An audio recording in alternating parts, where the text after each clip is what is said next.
जो भी देश यूनाइटेड नेशन के मंचों के ऊपर रशिया के खिलाफ रेजोल्यूशंस के ऊपर वोटिंग में एब्सटेन कर रहे हैं, अमेरिका एक एक करके उन सभी देशों के ऊपर दबाव डालना शुरू हो गया है। जो बाइडेन एडमिनिस्ट्रेशन ने इन सभी देशों में जो अमेरिका की एम्बेसी है उनको मैसेज भेजा है कि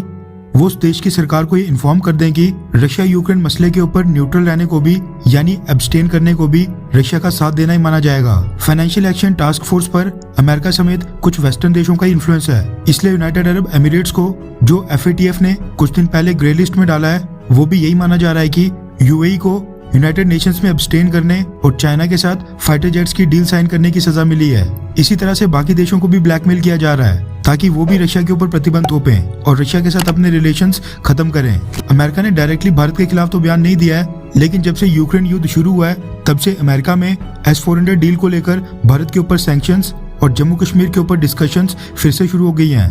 जो कि भारत के ऊपर दबाव डालने के लिए शुरू की गई हैं। इस बीच अब भारत में रशिया के एम्बेसडर डेनिस आलिपोव की स्टेटमेंट आ गई है, जिसमें उन्होंने इतने कठिन समय में रशिया का साथ देने के लिए भारत की तारीफ की है और अमेरिका के ऊपर कई सारे आरोप लगाए हैं। रेफरेंस के लिए आपकी स्क्रीन के ऊपर फर्स्ट पोस्ट के आर्टिकल का स्क्रीनशॉट है, जिसके मुताबिक रशिया का कहना है कि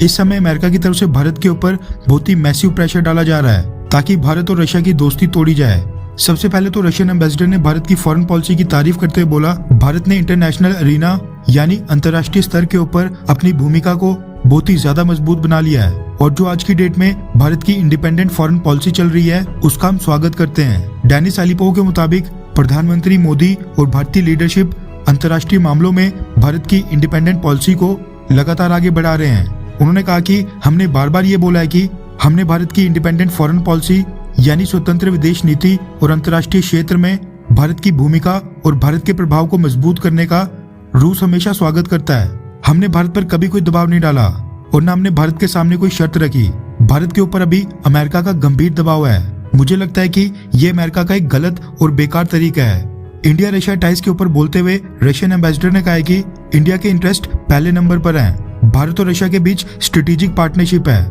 जिससे दोनों देशों के इंटरेस्ट पूरे होते हैं, यानी अमेरिका और भारत के जो संबंध हैं उनमें अमेरिका अपने फायदे को सबसे ऊपर रखता है, जबकि भारत और रूस की जो साझेदारी है उसमें दोनों देशों के हितों को ध्यान में रखा जाता है और रूस अमेरिका की तरह भारत को ये कभी नहीं बोलता है कि भारत क्या करे। फाइनेंशियल टाइज पर डेनिस आलिपोव ने कहा कि भारत और रशिया के बीच नेशनल करेंसी में पेमेंट करने का वर्किंग मैकेनिज्म है, इसमें कोई भी दिक्कत नहीं आएगी। हमारी तरफ से भारत अगर रशिया के साथ कॉपरेशन बढ़ाता है तो भारत को भी फायदा होगा। यूक्रेन में फंसे भारतीय स्टूडेंट के बारे में डेनिस आलिपोव ने कहा कि यूक्रेन के जिन एरियाज में भारतीय स्टूडेंट फंसे हैं वहां पर अभी के समय रशिया का कंट्रोल नहीं है, उनको यूक्रेन फोर्सेस कंट्रोल कर रही है। वहां पर यूक्रेन की फोर्सेस की तरफ से लगातार फाइट हो रही है, लगातार हमले हो रहे हैं, जिसके कारण रशियन फोर्सेस भारतीय स्टूडेंट को इवैक्यूएट करके वहां से रशिया नहीं ला पा रही है। उन्होंने कहा कि जैसे ही भारतीय स्टूडेंट्स का इवैक्यूएशन पॉसिबल हो पाएगा, हमने तो 100 से ज्यादा बसेस बिल्कुल रेडी करके रखी हैं और उन बसेस के साथ स्पेशल ग्रुप के सोल्जर्स को भी डिप्लॉय किया गया है,